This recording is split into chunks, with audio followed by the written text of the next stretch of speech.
Testing.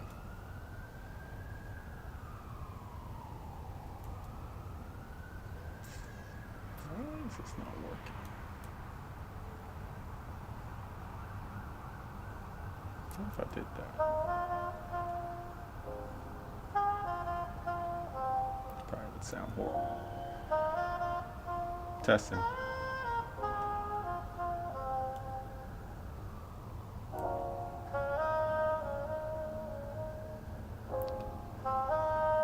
Built-in analog audio. Why is this not? I'm confused. Maybe I need to hook up the.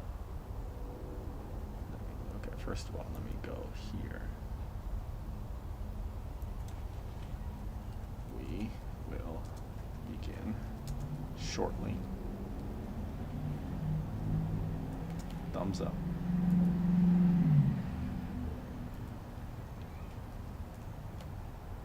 Give me one of these. Thank you.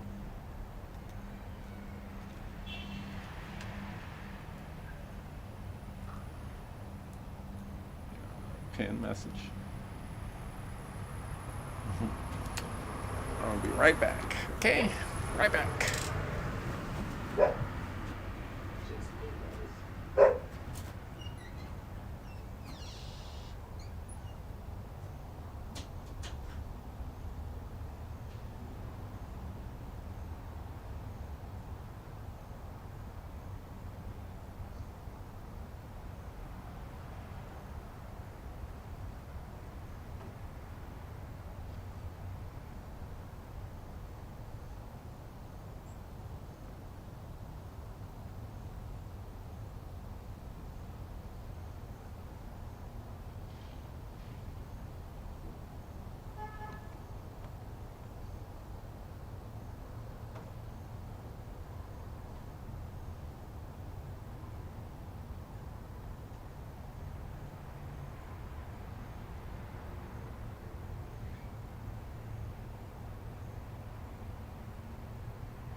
Trying a new setup here.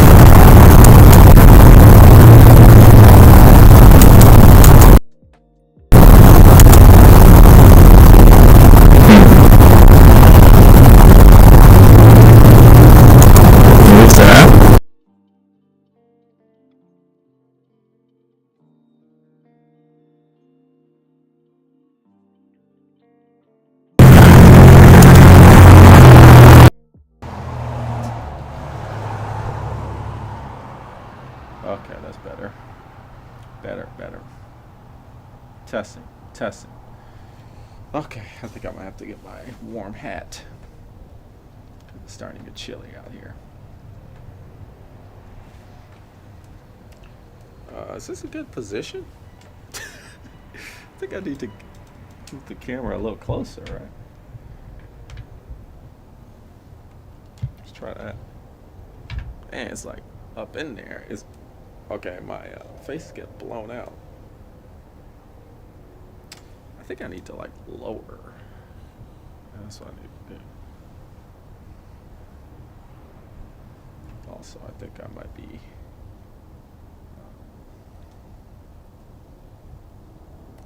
I'm lagging. I know I'm lagging. Let me do this.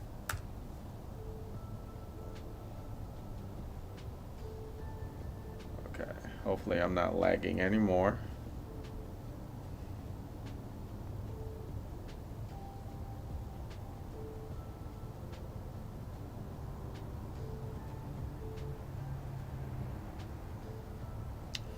But we'll see.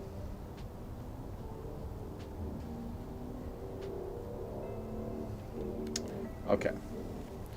Um, Let me check. Oh, sorry, we're not really experiencing. Well, we kind of are experiencing technical difficulties, but really, I'm just trying a new setup. But it looks like, um, yeah. Well, I guess this is kind of appropriate for the topic. Let's see if I turn these on. Oh, batteries there. Oh, there. Turn this on. I see the battery's probably dead. What about this one? This one works. Alright. This don't work, huh? Yeah.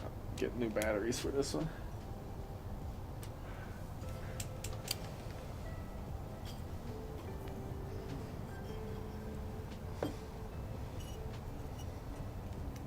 Yeah. Cool. This one. Yeah. Oh yeah, that's what I'm talking about. Let's get nice smooth light. Just this one doesn't work. Yeah, guess the battery's dead. All right. Okay. Let's put that over here. Okay.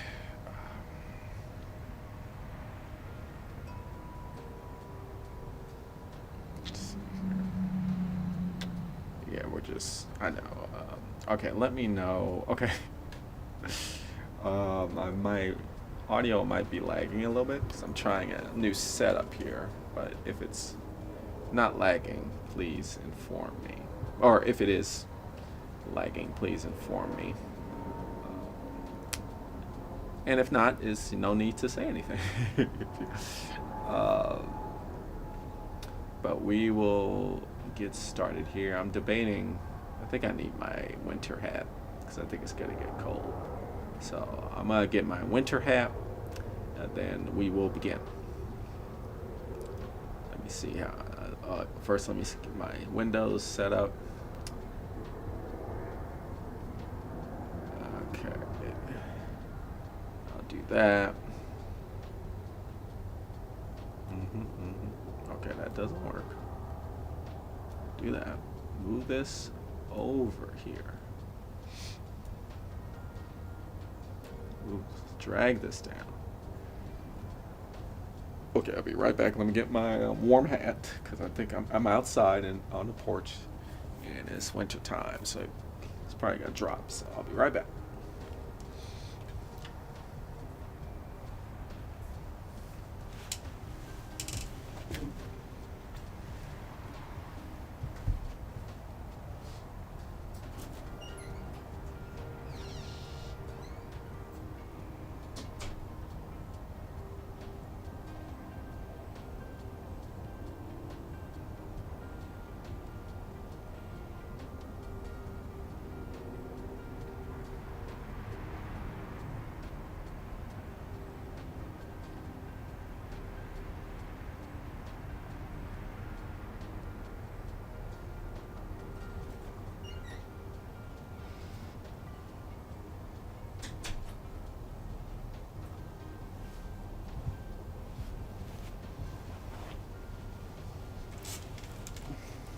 Okay. Okay. I think they call these things trappers. Cover your ears. Charlie Brown wears. All right. Okay, unpin this and we'll get started. Let me just check to see what's up. I should have just did that. Okay. Let us begin. Let me unpin this. No need. Unpin. Because we're ready. Okay. Hello, everyone. Welcome to the Black Ponder. I am Neil Trotter, the host of the show. This is a philosophy YouTube channel. Primarily, we talk about philosophical texts, and we talk about philosophy, and that's very fun, But sometimes we do these live streams, and that's also pretty cool. You know, getting engaged with people, because philosophy is not just talking at people; it's talking with people. Let's see if I can get some music going in my ears for now.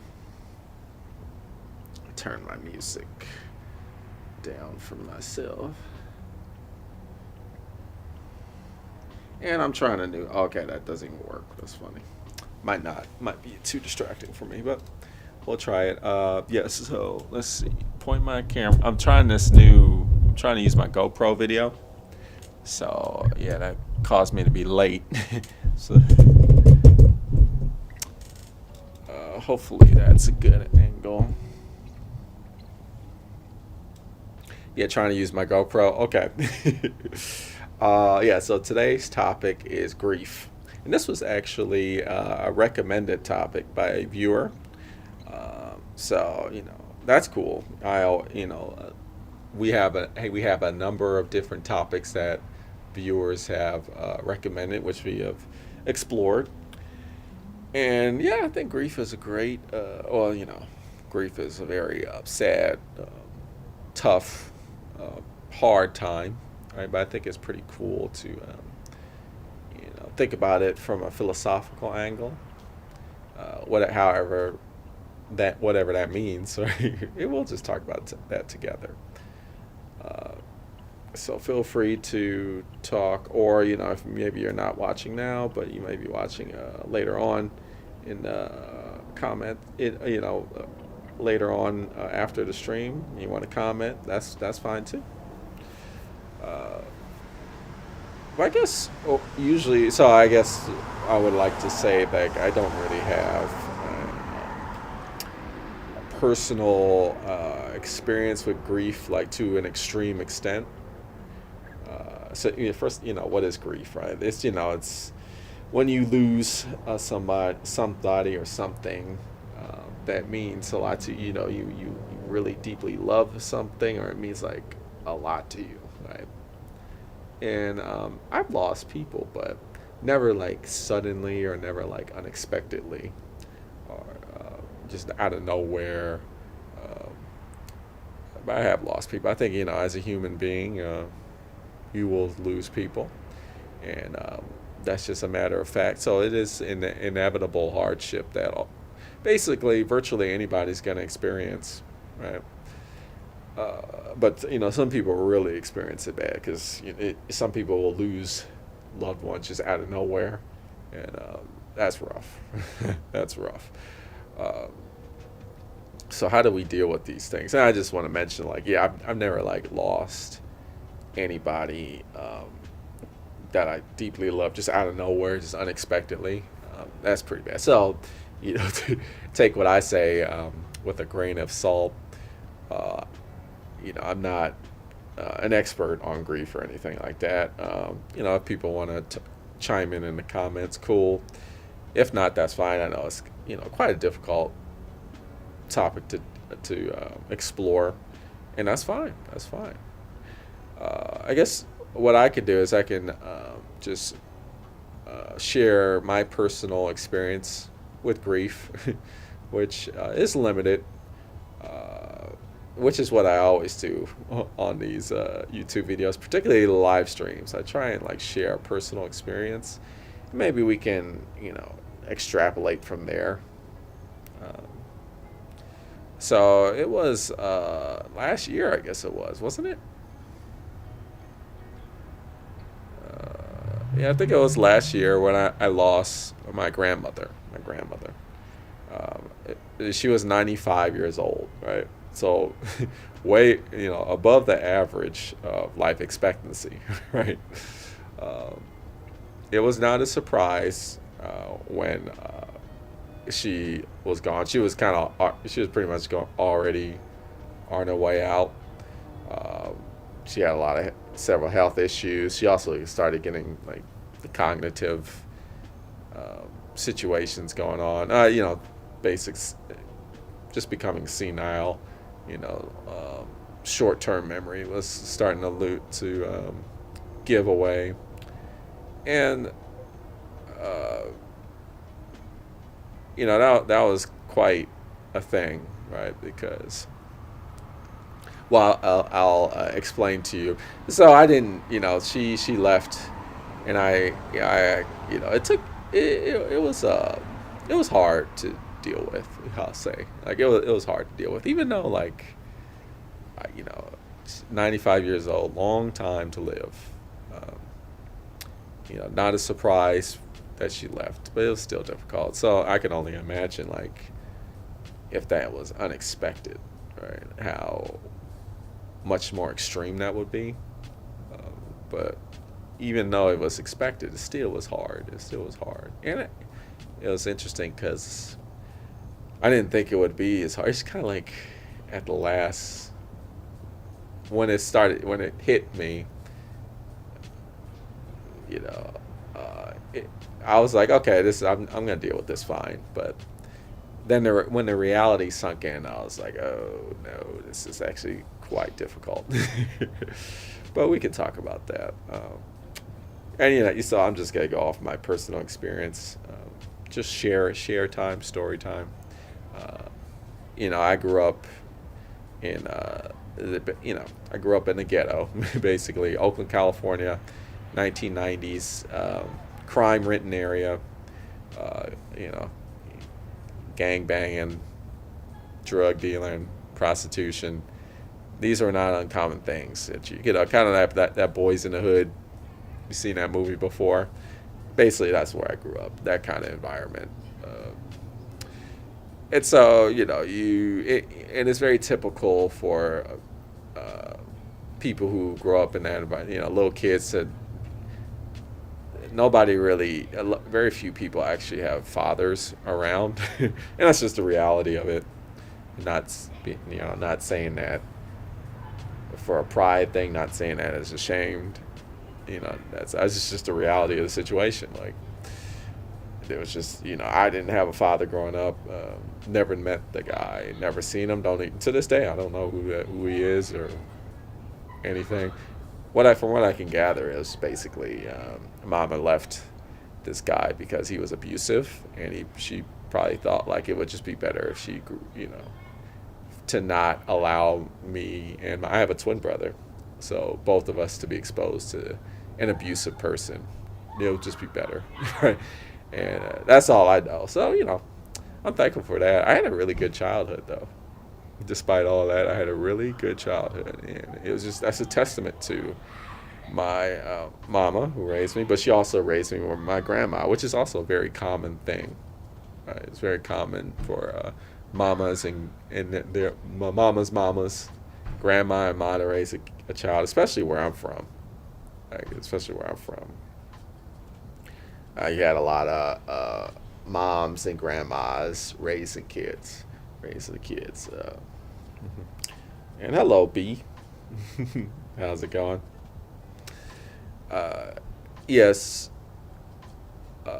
So my mama was basically the sole breadwinner, because we was just single parent, and so she would work 9 to 5 job, full-time job, and also oftentimes she worked the weekends, so sometimes she would work 7 days a week, because she was the primary source of income.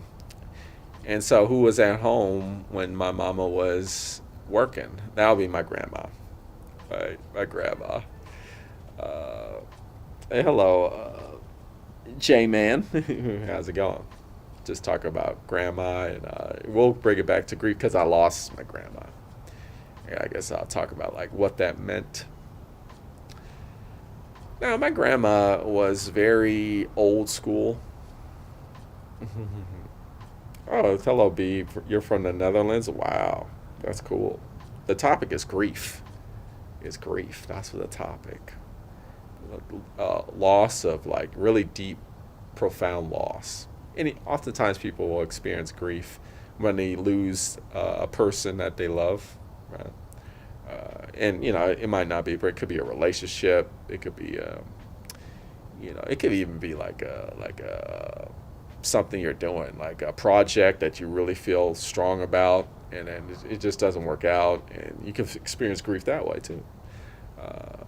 But I don't have many examples of grief. I'll be honest, but one of them is my grandma who I lost, and so I was just sharing my personal experience with that. Yeah, so my grandma, she was old school. She was old school. Like she used the belt, which is like not a thing that's acceptable these days, right? For punishment, you get a spanking, you get the switch, right? You'd have to pick your own branch out from the tree, and I was, I like many young boys, I acted out, and I would, if I had little kids, I wouldn't spank them or like beat them with a switch or a belt. I wouldn't do that, but do I feel like personal trauma, or am I feel like my grandma profoundly caused me hurt or pain? No. And looking back, it's like, no, I acted out, and my grandma really set me straight. Um, and I look back at those days, and I am definitely the human being that I am is because of her. Like, she definitely like made me a better person. I would be a worse person if it was not for my grandma. Right. And that was one thing. She was a disciplinary person. She kind of took the role of the stereotypical daddy, or the one that was kind of the disciplinary, and I was kind of a little smart ass. I'm just being real. And maybe you can kind of see that. Of course, I'm a grown adult, mature man now, so you can't act out like a smart ass. You can't be like a Looney Tune, like a Bugs Bunny, because people will like sock you in the face. Right? You say crazy shit, people will, you can't be doing that. Like, people don't tolerate that. You'll get fired. As a kid, I was like kind of like a little Bugs Bunny, where I would just say all this snarky shit and do like I was a little Dennis the Menace, class clown. And I think my grandma was really the one that was like, you can't be doing that shit, right? You can't be, you know. So there was that part. Another great thing about my grandma was, this is why internet trolls and internet like conflict doesn't really bother me. It's really my grandma. Uh, my grandma kind of taught me, like, she kind of was like one of those people. I've really never met anybody else quite like her. I know there's people like her that exist, but she was really adamant about like instilling reality into you, even as kids. She was like not one of those people who believed you should shield kids from reality. She was definitely one of those people that was like, you need to expose kids to reality as soon as possible so that they can be prepared, which is not like I don't think that's quite a popular opinion nowadays. But she taught me about, she was like, look, life's not fair. Like, life is not fair. And the sooner you understand that, the better off you'll be. And she was like, you need to expect bad things to happen to you, right? She would say things like that. She would be like, bad things happen to good people. Sometimes the reason why bad things are happening to you because you're doing good things, right? Like things like that, and I think some people would think that's kind of a harsh way of raising a kid, but for me, that's what I needed at the time. Hello. Yeah. That's really what I needed as a kid growing up, because, like I said, I grew up in the ghetto, urban environment, gang violence, schools were horrible. You see those typical like movies about inner city black kids, brown kids, people. I mean, that was basically where I grew up. So, oftentimes, people will grow up in those environments and they'll become bitter and they'll be like, man, this sucks. Life is, and then they'll lash out. But my grandma really instilled into me this concept of, like, life doesn't owe you anything.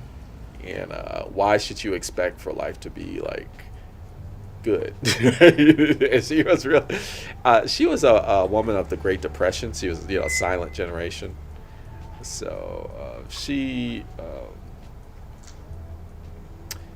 lived, she lived through the Great Depression. So she kind of been there. She was a black woman who grew up in, she grew up in Chicago, so that's the North. But there's this kind of misconception, you got the North and the South in America. And, when my mom was little, they had the Jim Crow, the colored only and the separation of races. But that's the South. But in the North, they didn't have that. However, there was still quite racist in the North. It's kind of a misconception, like, oh, I guess the North wasn't. No, I mean, she was called the N-word a lot as a little kid and things like that. And she would tell me these things, and she experienced a lot of hardship growing up, due to like her social status as a woman, as a black woman, and just her perspective was like, yeah, that's just life sucks, man. You just got to make the best out of what you got, and I'm really thankful for that, because you look at the world today, and it's a lot of shitty shit happening in the world today, and that's how it's always been. That's one of the things my grandma taught me. Is like, you look at the world when my grandma was a child, it was pretty horrible. It was much like it is today. I mean, there was some great stuff too, which she would say like, yeah, it was fine. We played in the yard, but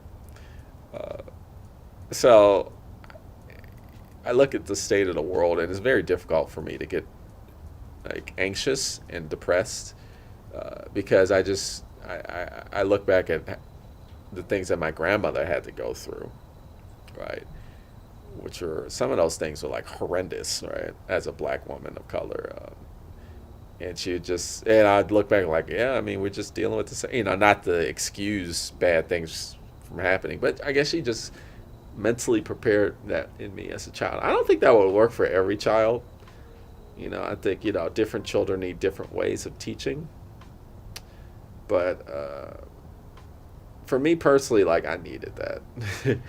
And so now it's like, it's hard for me to get really sucked into like these. I don't doom scroll, or I don't become obsessed with like the horrors of the world, because I just remember the state of affairs when my grandma was growing up, right?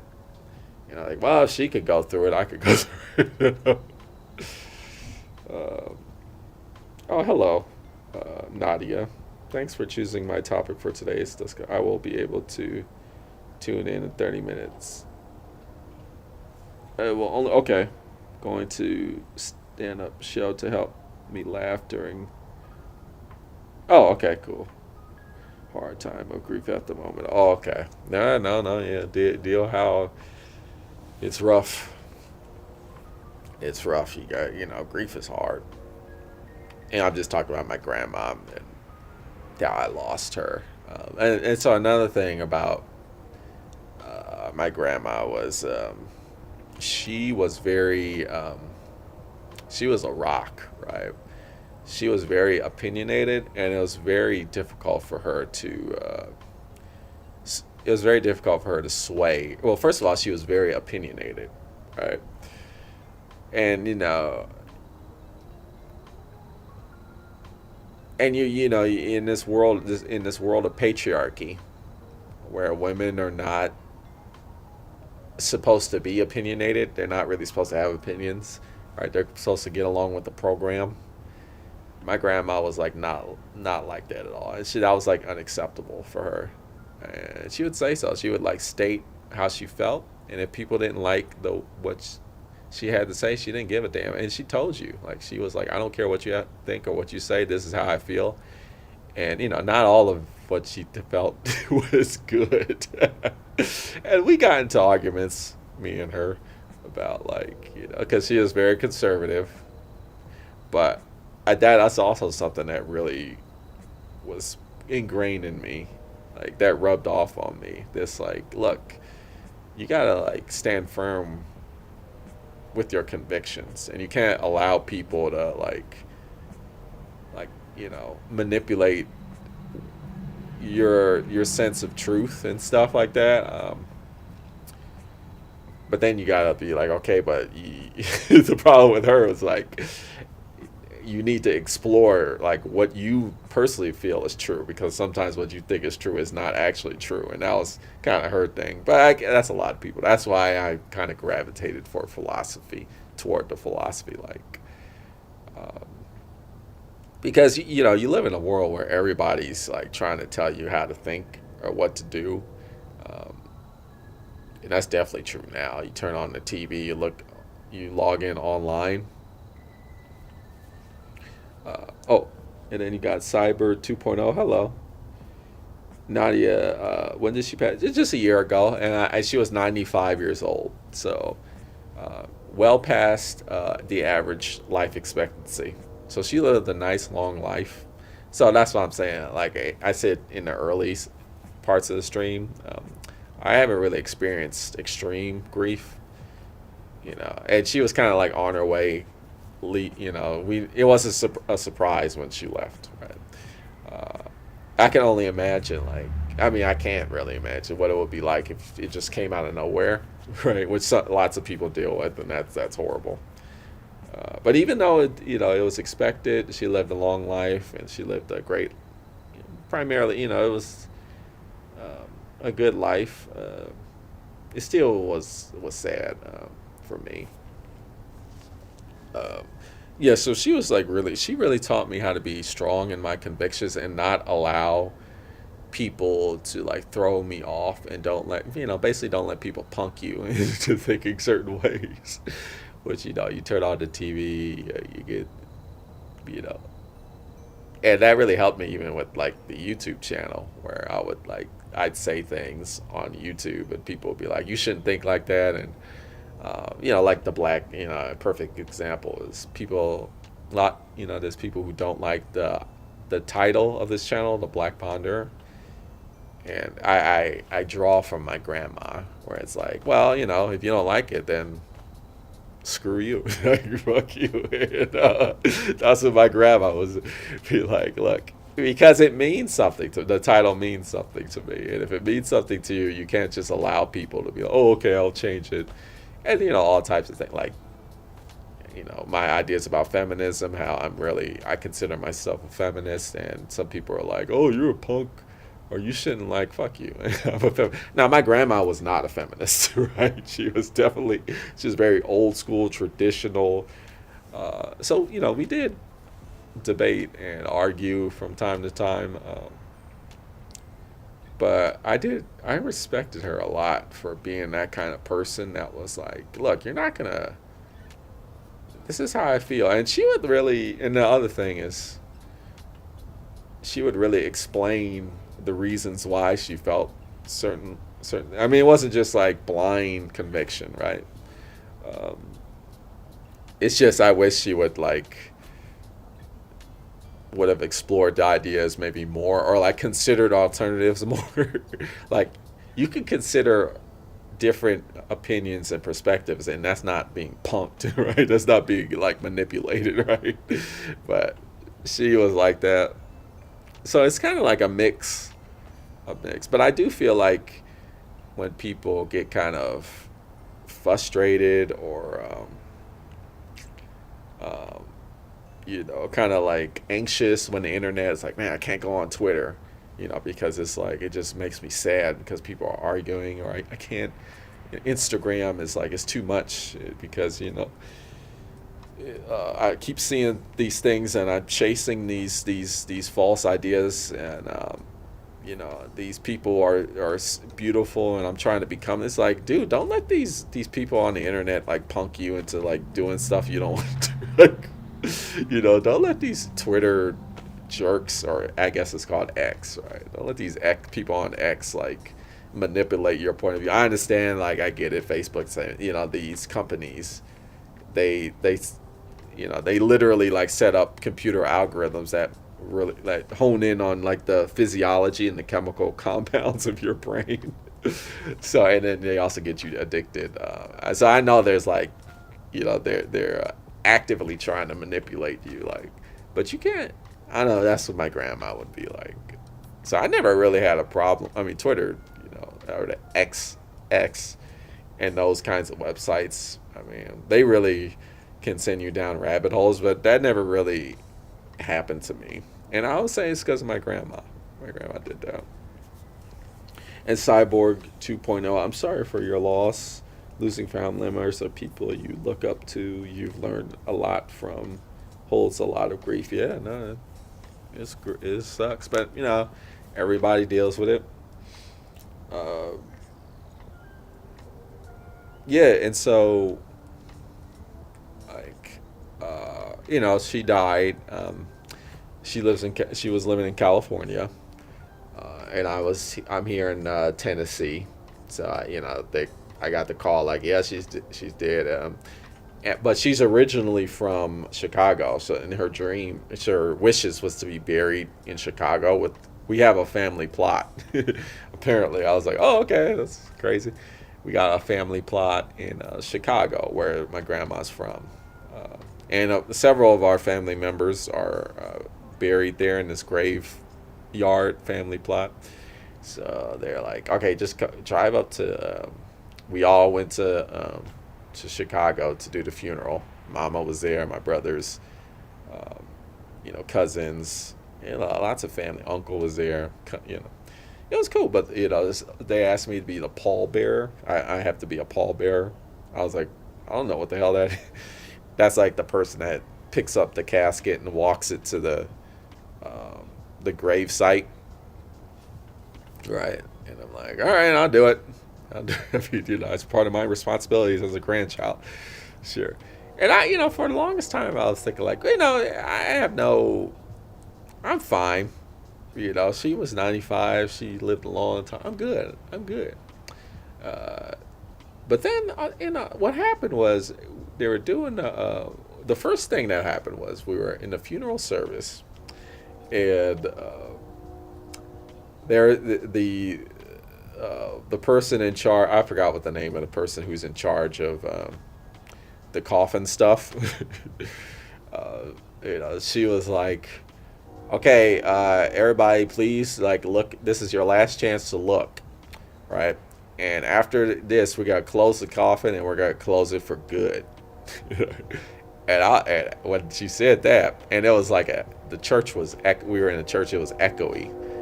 And she said, we're gonna close it for good. And I heard the good part. We're gonna close it for. We're not gonna open it anymore. And it was like this reverberation, and I'm like,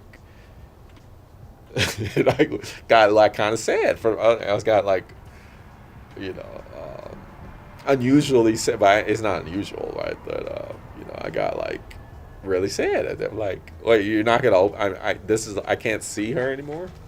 She was already laying dead. But, uh, and I was also like, whoa. I'm like, don't do that. but, and then they closed it, and they closed it for the last time, and it made a little echo, and it just went boom. And the echo didn't help, right? Because we were in the church where it reverberates. And I was like, I got really, really sad because I'm like, she's gone now. She's like, there's no more grandma. Grandma existed.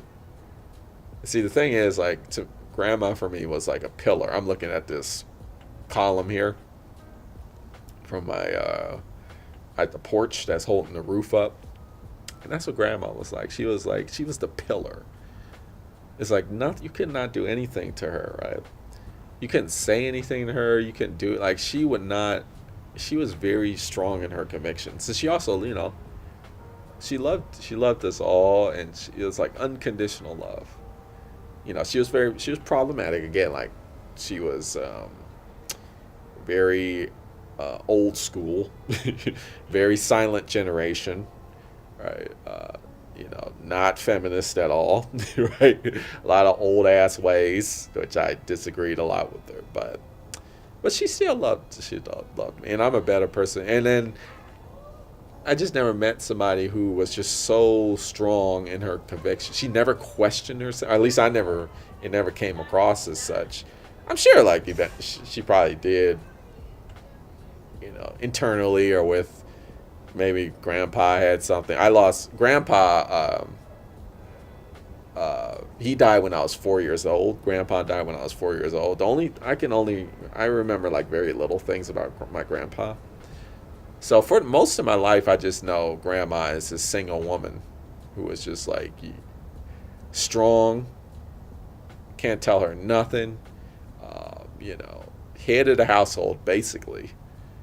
Kind of like just replaced the dad, the father. But she was the matriarch, right? And when they closed that coffin, it was kind of like this pillar collapsed and the roof caved in. That's what it felt like.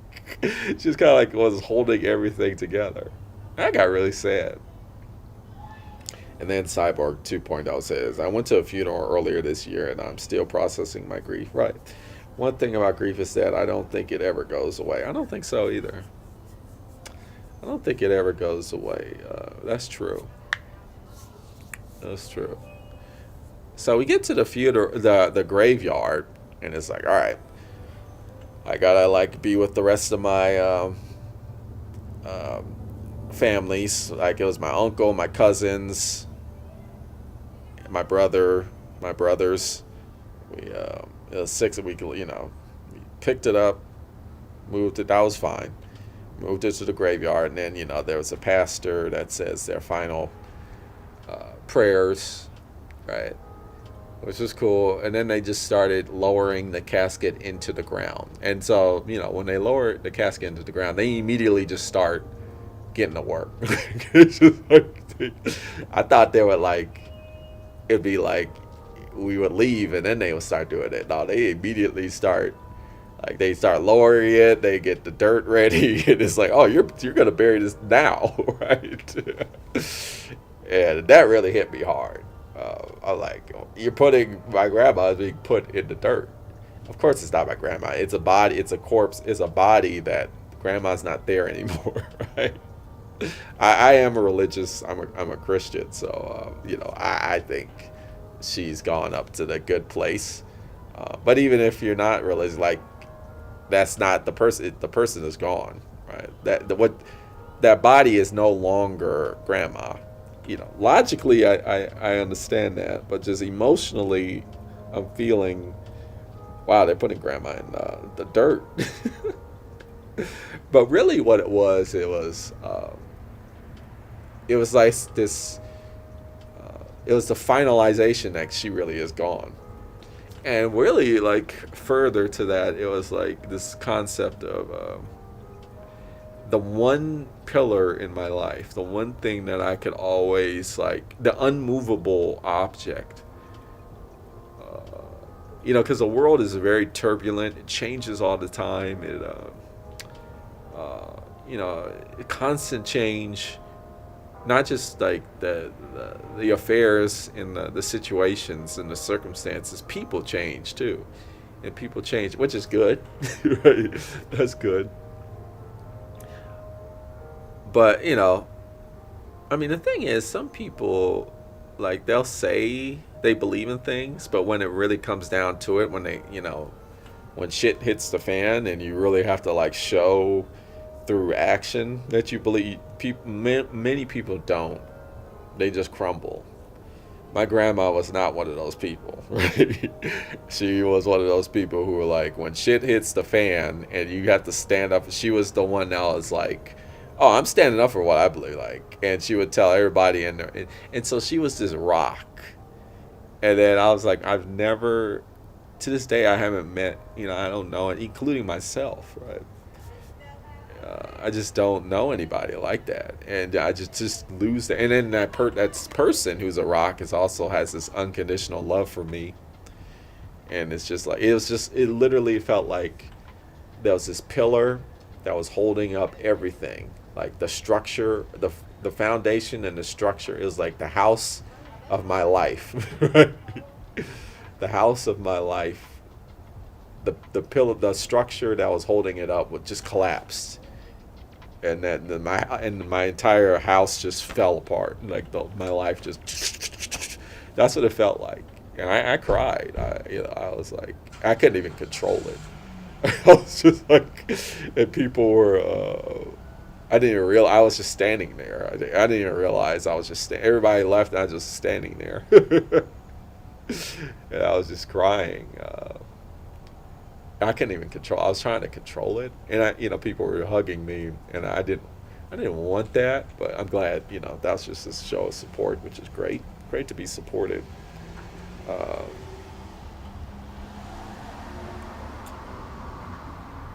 yeah,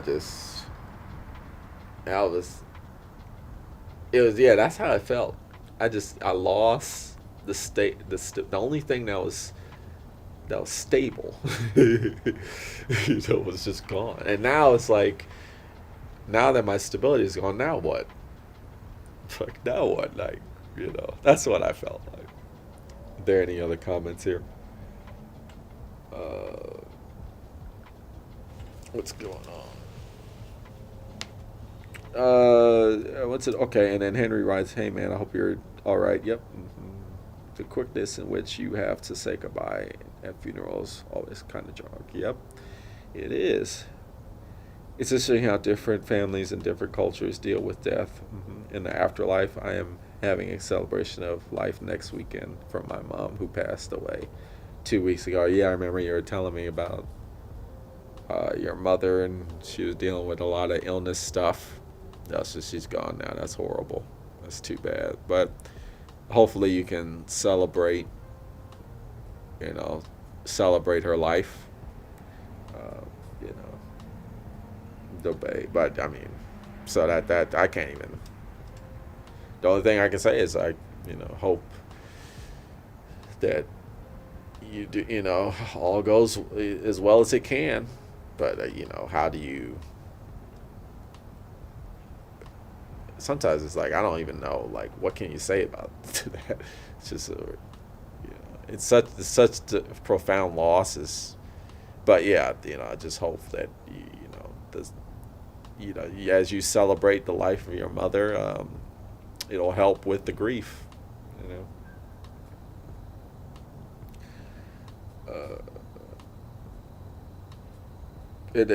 How do you want to be treated after your death? Would you want an open casket and traditional burial in your family plot? Nope. Um, I don't want that. I don't want. I'm sure like that's what my family would want.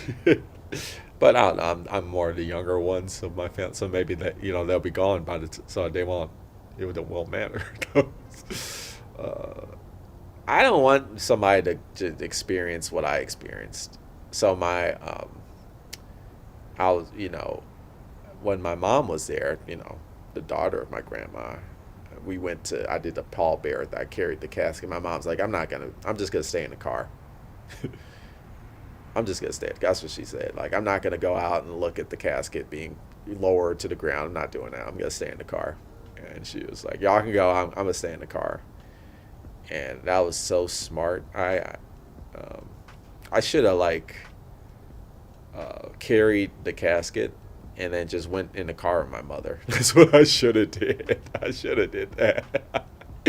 I should have did that. Because that hurt. That really hurt. Some people will say like, "Well, it's good to experience that." Like, no, I should have just did with my mom. So I don't want somebody to experience that. It's fine, I'm cool. I'd rather just cremation. Cremation is cool. Or maybe like they're coming out with those like environmentally friendly ways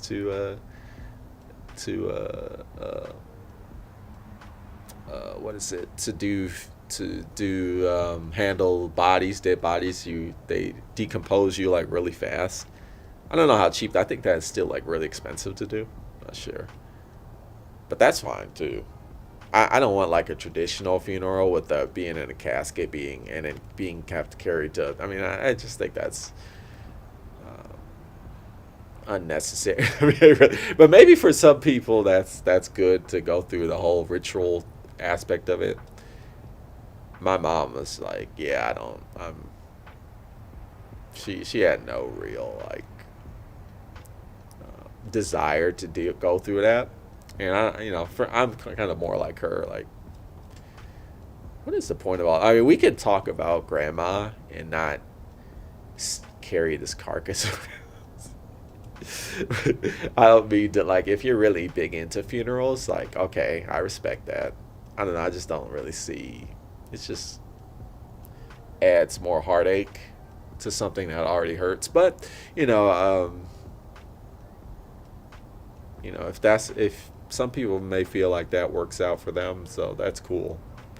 I would not want that for my if I ever had, I would not want to like preserve the body and like have a wake. Nah, I wouldn't want to like because it's just hard to see somebody just laying there. I just want to be cremated immediately, and like don't make it a big thing. Right? But I mean, of course, like if you want to like have a celebration or like reminisce, that's fine. But having the body involved in all that, that's rough. That's just me though.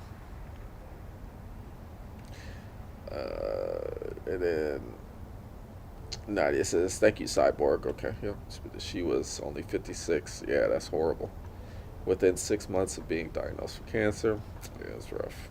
So my grandparents died of cancer as well. Oh, I see. I was raised by a single mom. What about you, Cyborg? How do you want to be buried, treated after death? And then Cyborg says, definitely no open casket. Okay, yeah, I don't want that either. I don't think my family is has a burial plot. Maybe cremation or something like that. You're an atheist, so I don't really feel like I want any religious ceremony or anything. The physical aspect of death is something I hate to think about. Yeah. Yeah, I wonder, like, I mean, I think funerals are a thing even with atheists, right? I mean, there's a lot of, I think it's more like but yeah, it definitely can be a religious thing for sure. Yeah, the physical aspect of death. I mean,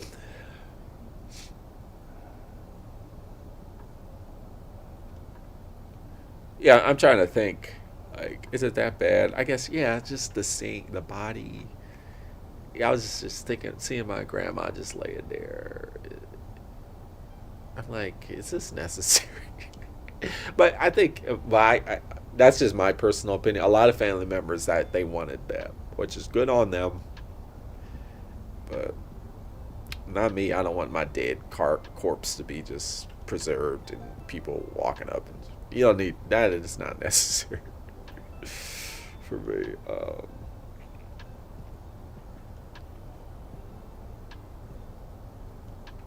Never my aunt's place in a remote Ontario, one of the community. Okay, just trying to have a natural burial ground, but there are a couple of community members who are not in agreement. Okay, where the body just decomposes naturally as opposed to be eco-friendly. Yeah, that's great. Because I think even like cremation is you're burning, so you're creating all this, uh, you know, carbon monoxide into the air. I guess.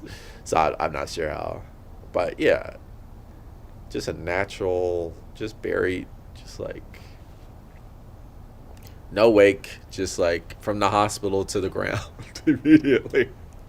No added stuff. Just put me in the ground. That's all. Does it even have to be marked? It really does.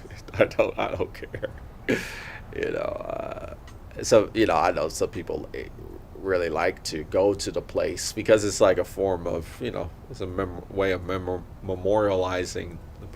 But I don't.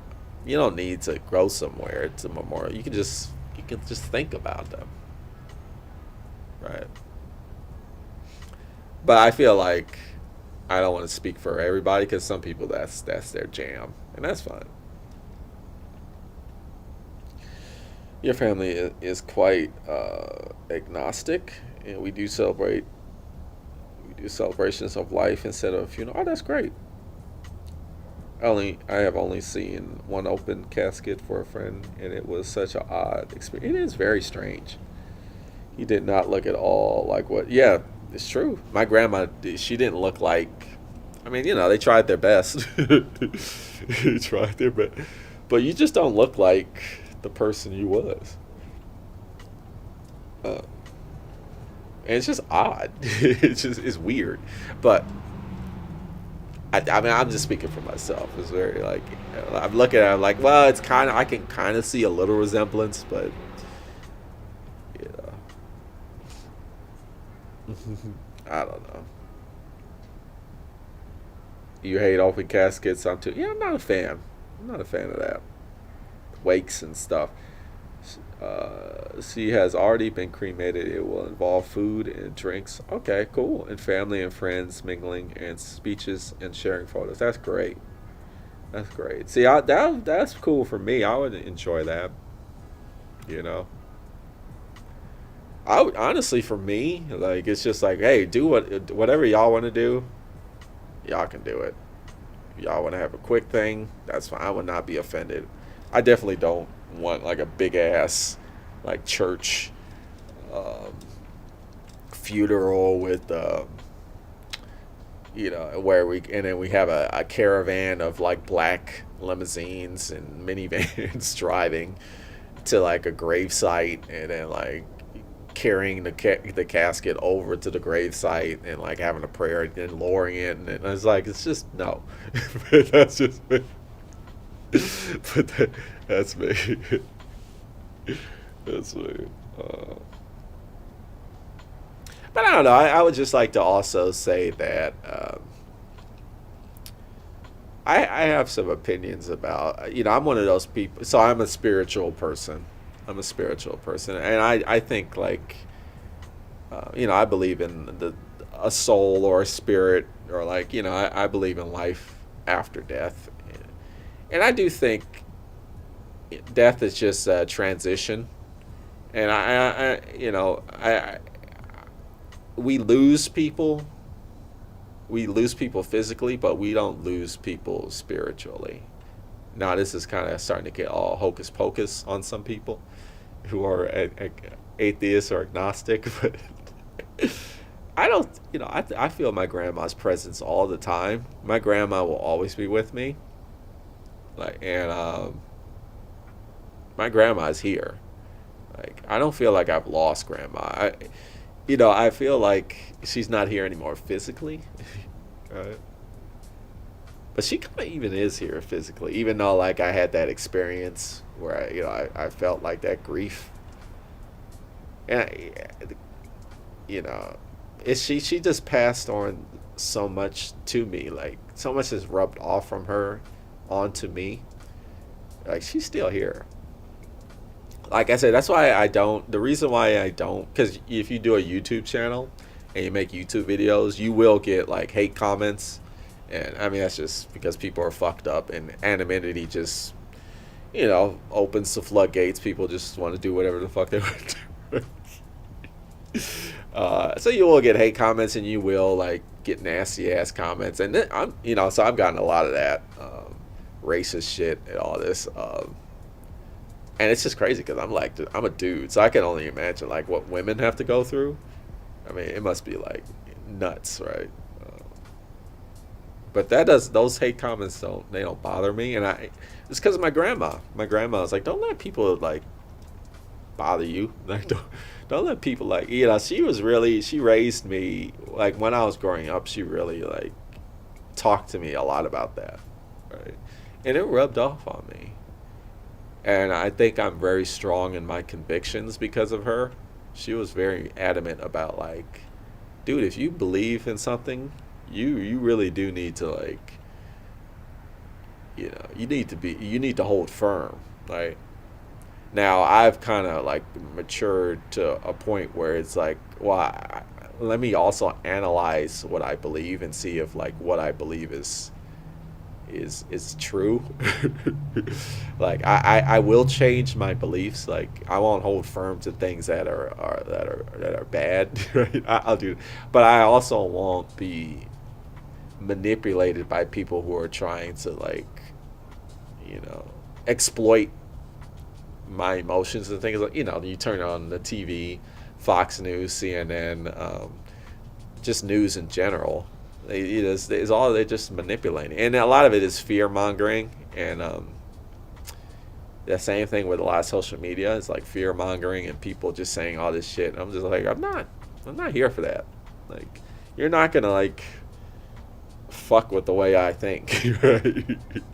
And my grandma was, I have my grandmother to thank for that, and it's her. She's like, she's still doing that from when I turn on, because I live in the South, American South, Tennessee. So Fox News is, you go to the gym, you go to a public gym, and Fox News is on, and they're just like blaring all this crap about like this propagandic shit, and it's like they're just trying to like brainwash you. But my grandma's like, she every time I watch my grandma comes in my head like, do not allow these assholes to like manipulate the way you think.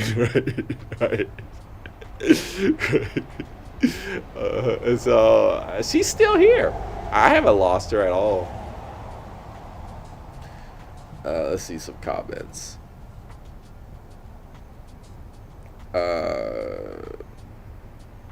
And then Nadia says, do you have a will? I'm considering doing one now that I will be getting a bit of inheritance. Yeah, that's very, very important to get a will. You also have to get a trust.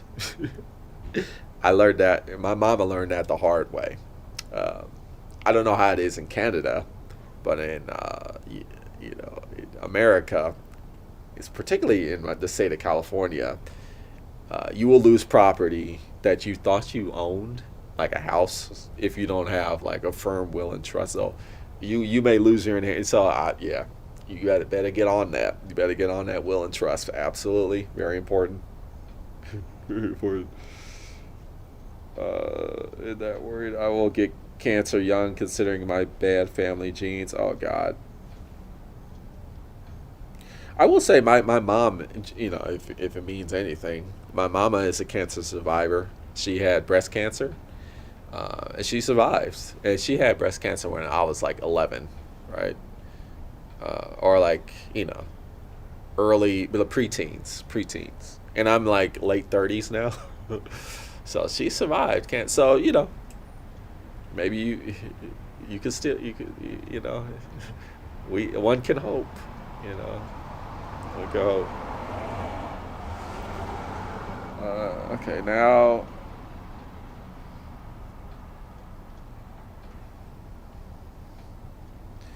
Cyborg 2.0 says, I'm spiritual too, but still an atheist. Really? Okay, that's new. I never met a spiritual atheist, but I guess that's the thing. Yeah, I didn't know there was such a thing, but I don't know why I'm surprised. There's whatever you can think of, there is that, right? A spiritual atheist, okay. I believe in something akin to souls and things like that, really. But you call yourself an atheist, okay. That's cool. And you're not agnostic? When you say you're agnostic then? Or, okay. But if you identify as atheist, okay. Nadia says, my great-grandma lived to 100 and her sister lived to 102. But my grandpa got cancer, and the same with my mom, so not sure what to think. My grandma and her mom died of cancer. They all were incredibly healthy, hardly drank, and never smoked. Okay.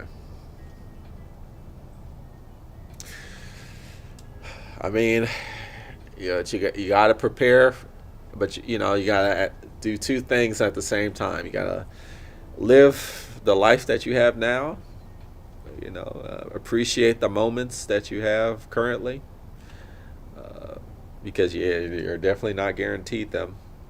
And at the same time, you got to prepare for the worst case scenario. The book of Ecclesiastes in the Bible talks a lot about that. If you ever want to, for all those Christians in the audience, but I know you're not a Christian or anything, but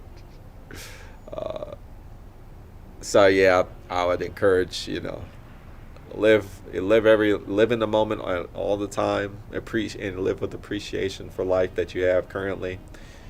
I would say don't put too much, although it's hard, right? Don't put too much. Don't worry so much about what ifs, but do prepare. Do prepare. Prepare without worrying. Be like, there's a chance that's gonna happen. So let me get my will and my trust together. But I'm gonna get that down. But I'm gonna live life to its fullest, I would say. I believe the way to keep someone alive is to remember them. Okay. I have been connecting with the quote, "What is grief if not love persevering?" I agree. Yeah, it's just a perfect example of not all love feels good. A lot of love is heartache, right? Grief is a part of love, absolutely, because you feel grief because you love the thing that you're grieving for. Right? A lot of love is heartache, but a lot isn't. So, but that's true. That's true. Yeah, who is the author? And then Leon Lupus, hello. Grief is holding some type of weight. Uh, I would say that's true too.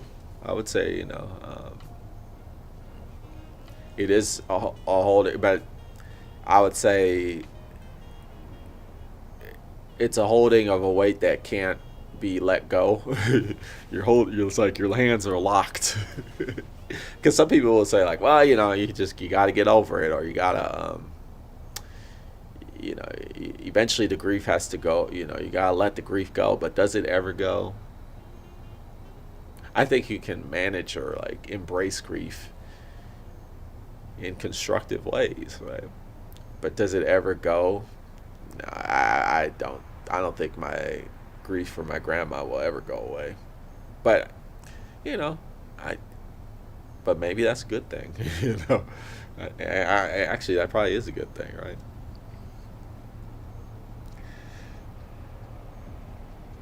And then Nadia, it's okay that you're not okay is a book. Okay, that has helped me through this horrible time. Megan writes with deep insight about the unspoken truth of loss, love, and healing. Okay, cool. A book that has not. I gotta reread it. But I remember I read. I think it's called the Year of Magical Thinking by what's her name? The Joan Didion. Joe Didion, which is a book about grief. And I was reading it, I'm like, wow, this is not, it's not, I'm not feeling this. It's a very popular book about grief. I was reading it and I'm like, I'm going to reread that book because, like, man, it didn't really impact me, or it didn't make me feel, it didn't make me feel, right, when I read it. But that's a very hyped up book. And Joan Didion's a very hyped up author, but I was reading that book and I was like, man, it's not happening for me. But, but I'll check out that other book you brought up, Nadia. Cyborg 2.0, it says, right, it's about being open minded, but still steadfast in your values. Okay.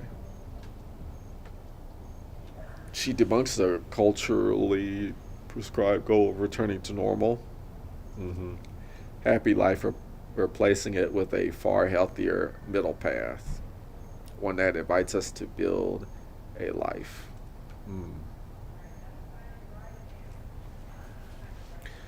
And then Nadia says, alongside grief rather than seeking to overcome it. Yeah. I agree. You're not actually sure what the author just came across. Okay.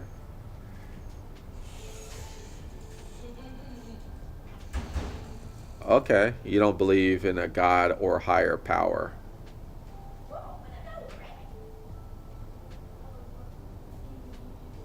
An atheist.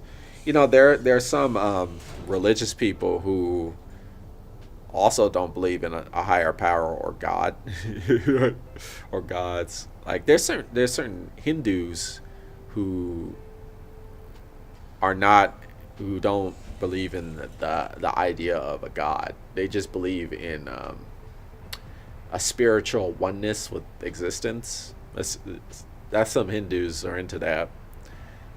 There's some Buddhists who are into that too. Like God to certain Buddhists that's like a non-issue for them, or a higher power. Like many Buddhists are not concerned with a higher power. Their concern is with being spiritually healthy, spiritual growth. That's all they care about. And they even say like if you care about God, then you are like you're not like focusing on the right thing. Like actually spiritually unhealthy when you when you obsess over like a god or a higher power. So yeah, so that's interesting. You might want to explore those religions, those. But that's cool. Yeah, I thought atheism was like you just reject any type of non-physical entity. But am I wrong?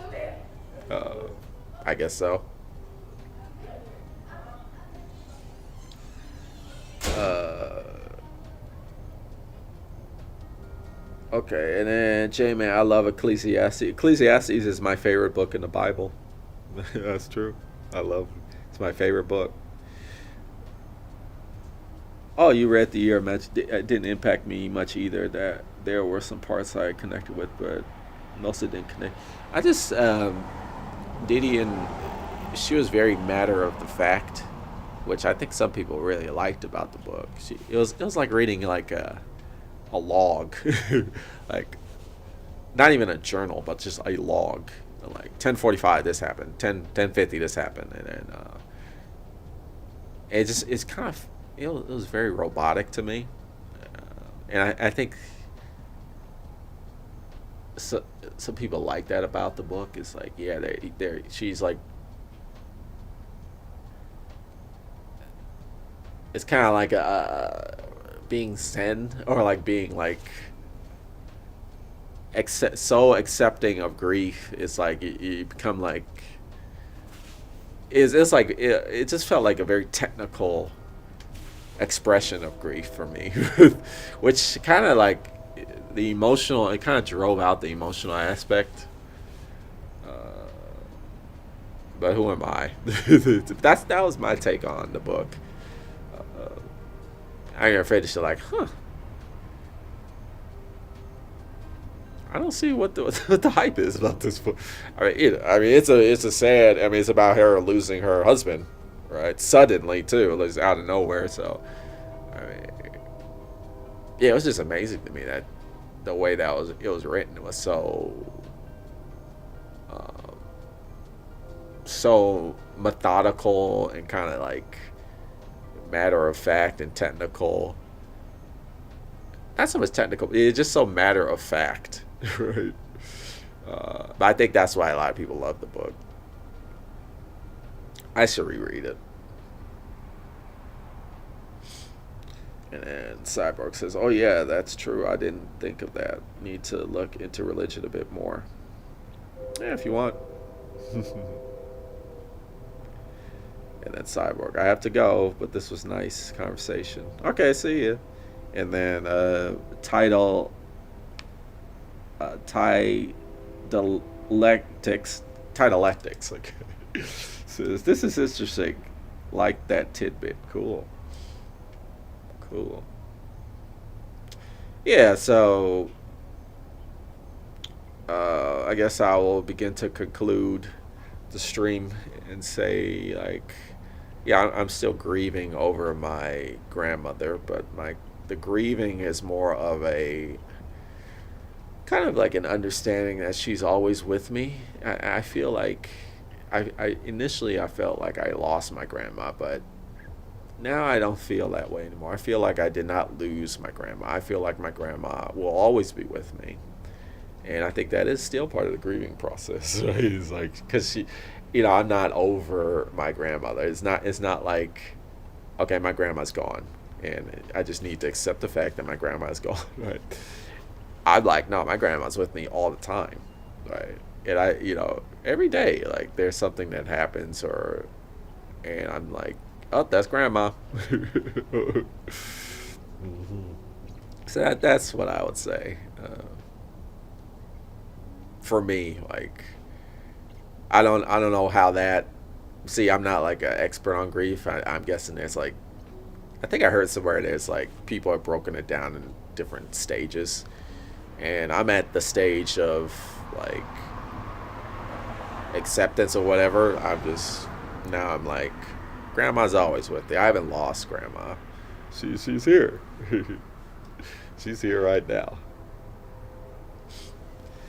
And then Nadia says, I also started reading When Breath Becomes Air. Oh, yeah, I've heard of that one. It was recommended to me a lot.